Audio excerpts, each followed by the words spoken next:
স্বপ্না বিশ্বাস। ভালো কাজ, কাজ এমন কাজ হবে যে মানুষ সেটা ব্যাখ্যা করা দরকার হয় না।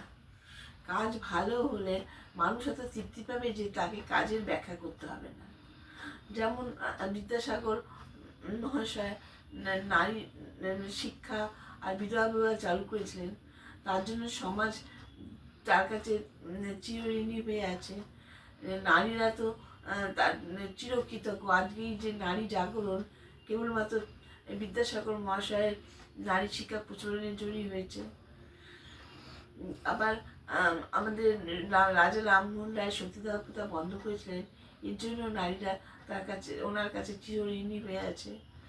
আবার আমাদের প্রাক্তন প্রধানমন্ত্রী ইন্দিরা গান্ধী যে সবুজ বিপ্লব করেছিলেন, তার জন্য আমাদের দেশে খাদ্যাভাব দূর হয়ে গেছে। আমরা তার জন্যই আমরা এখনো দুবেলার ভরপেট খেতে পাই। এর জন্য আমরা সবাই চিরকৃতজ্ঞ। যখন কাজ ভালো হয় তখন আর মুখে কিছু বলার দরকার হয় না।